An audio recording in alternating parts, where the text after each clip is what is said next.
Hey everybody, Frank here, Godzilla Island, with a review of GodPunk issue 1. Now if you missed that on my issue 0 review, I suggest you go back and watch that to get caught up a little on it, but I'm going to catch you guys up a little on here. This is issue 1 of GodPunk, as I said, and this story follows Connor Thorne, who inherits the remnant for the cicada god Tithnos, and it's Greek god. And he gains abilities, and it's now been a couple of months since he's gained these abilities, and he's kept it under wraps. Only him and his classmate Emily know that he has inherited these abilities, and he's been living out of his professor's college office for those months now, and has been taking care of some of these baddies on the side throughout.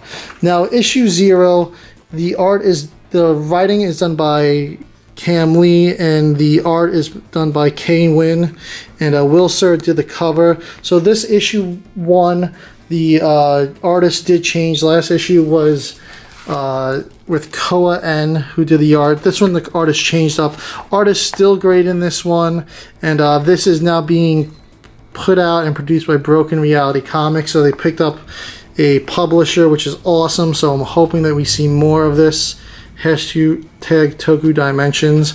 So it starts off, Connor's doing his thing at the gas station, and he jumps off a roof and falls into a pickup, and he's just still not getting the hang of the superhero thing, and him and Emily are just trying to figure out where the professor is, what he's been up to, because he's still missing. He was kidnapped, and now they have their friend Magnus involved.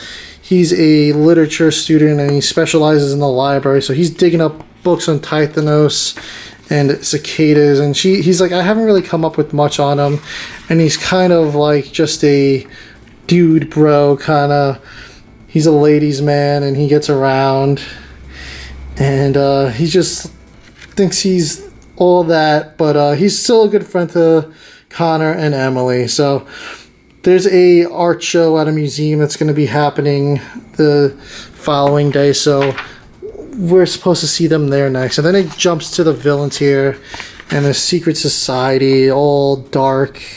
They're all masked, and they're dispatching a crew to go and track down Connor's remnant and get more info out of the professor. So they dispatch these bees, hornets again, that we saw in last issue. And sure enough, they show up at this artist showcase, kicking down the doors, and Connor's there, and he's like, I can't just transform in the middle of this. This guy is kind of crazy looking, and he begins just going after everyone, and Connor sets off the fire alarm. Everyone flees. Magnus runs out of the building. He's like, wait, where's Connor? I gotta go back and get him. And then he goes back, and sure enough, he sees Connor henching into GodPunk. Connor fights Gravitas, who this crazy guy ends up being. Really cool looking villain, the Defier. And they duke it out, and of course, Connor wins his first fight against Gravitas. And Magnus is all hyped that Connor's GodPunk. And we get a look back here, and Gravitas is getting a tongue lashing from his boss. And we get a preview of what the next big main villain looks like there. And Magnus is just loving that his best friend's a superhero.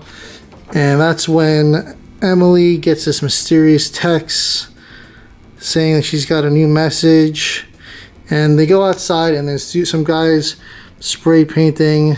And the message is from Dr. Markov. And he's like, oh, look, you got some GodPunk fans there.